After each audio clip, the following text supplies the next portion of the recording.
কল্পতরু শব্দটা শোনা মাত্র প্রাণে একটা আশার সঞ্চার হয়। মনে হয় যেন কল্পতরুর কাছে গিয়ে যত কামনা বাসনা আছে সব পূরণ করে নিই। আজকের এই ভিডিও এই প্রসঙ্গেই। নতুন বছরের নতুন দিনে নতুন ভিডিওতে আপনাদের সকলকে জানাই স্বাগত। সকলকে শুভ নববর্ষের শুভেচ্ছা। আজকের এই ভিডিওর বিষয় হচ্ছে কল্পতরু। কয়েকটি প্রশ্নের আলোচনা নিয়ে এই ভিডিও। কল্পতরু আসলে কি? ঠিক কি হয়েছিল 1886 সালের 1 জানুয়ারি? কল্পতরুর দিন ঠাকুরের কাছে কি কি চাইতে হয়?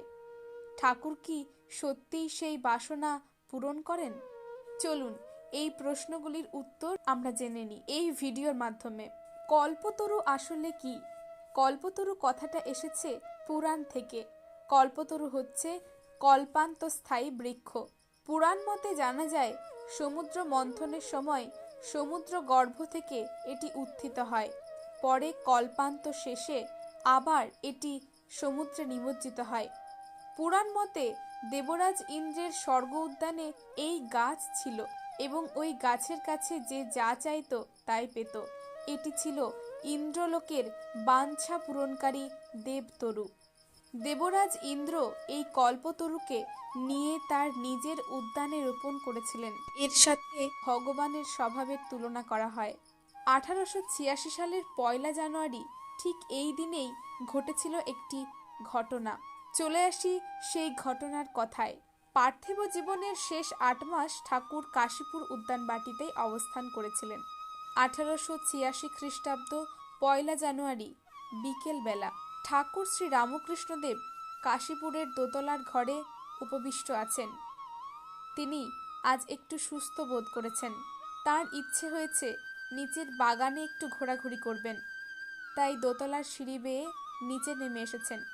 এসে দেখছেন কয়েকজন গৃহী ভক্ত নিচে বসে আড্ডা দিচ্ছে। এমনকি সেখানে ছিলেন ভক্ত গিরিশবাবু, অতুল, রাম, নবগোপাল প্রমুখ ভক্তরা। আম গাছের নিচে প্রায় 30 জন মতো গৃহী ভক্ত ছিলেন সেখানে।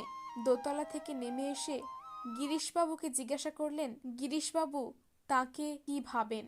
গিরিশবাবু উত্তর দিলেন, স্বয়ং বাল্মীকি ব্যাসদেব যার ইয়ত্তা করতে পারে নাই, এ আর কি বলবে?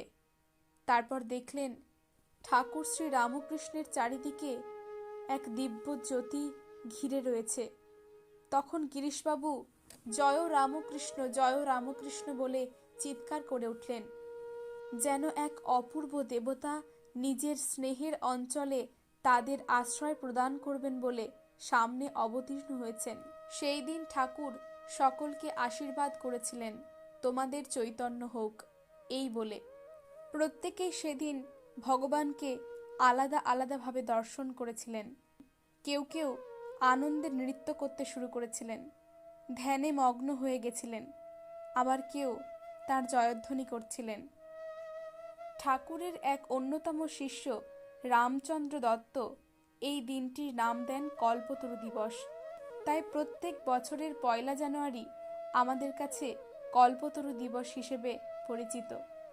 ঠাকুর শ্রী রামকৃষ্ণদেব বলছেন, ঈশ্বর কল্পতরু, যে যা চাইবে তাই পাবে। সেই সর্বশক্তিমান ঈশ্বর সব কামনা পূরণ করতে পারেন, কিন্তু ঘি যেমন আগুন নেভাতে পারে না, বরং তা বৃদ্ধি হয়, তেমনি কামনা ভোগের দ্বারা কামনা থেকে নিবৃত্ত হওয়া যায় না। শুদ্ধ মন না হলে ভগবানের কাছে যেতে প্রবৃত্তি হয় না, এবং শুদ্ধ মনে অশুদ্ধ আজে বাজে জাগতিক বাসনাও ওঠে না। তাই ঠাকুর বলছেন, ঈশ্বর চিন্তা যত করবে ততই সংসারের সামান্য ভোগের জিনিসের আসক্তি কমবে। তিনি অমৃত ফল দেন, জ্ঞান, প্রেম, বিবেক, বৈরাগ্য। আশাহীন ভেঙে পড়া মানুষকে ঠাকুর কল্পতরুর কথা বলে উদ্বুদ্ধ করেছেন, আবার নিজে কল্পতরু হয়ে তাদের হৃদয়ে চৈতন্য দান করেছেন। জগতের লোককে ঈশ্বরমুখী করাই ঠাকুরের উদ্দেশ্য, কারণ তাতেই পরম শক্তি ও শাশ্বত আনন্দ। কল্পতরু ঈশ্বর মানুষের সকল বাসনা পূরণ করে, কিন্তু সন্তান যদি মায়ের কাছে বিষ খেতে চায়, মা কি তাকে বিষ দিতে পারেন? শ্রী রামকৃষ্ণদেব বিষয় মদে মত্ত মানুষকে বিকারের রোগীর সঙ্গে তুলনা করতেন। বিষই বিষ, ওই বিষে জ্বালা, আর ওই জ্বালা জুড়াতে দূর দূরান্ত থেকে মানুষ বছরের অন্তত একটা দিন কাশীপুরের উদ্যানবাটিতে উপস্থিত হন।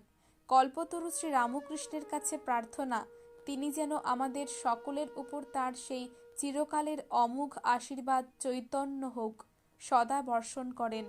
ঠাকুরের দিব্য স্মৃতি আমাদের সকল ভক্ত হৃদয়ে জেগে উঠুক। শুভ কল্পতরু দিবসের অনেক অনেক শুভেচ্ছা। ভিডিওটি যদি আপনাদের ভালো লেগে থাকে অবশ্যই লাইক এবং শেয়ার করবেন এবং নিজেদের মতামত প্রকাশ করতে কমেন্ট করবেন। ধন্যবাদ।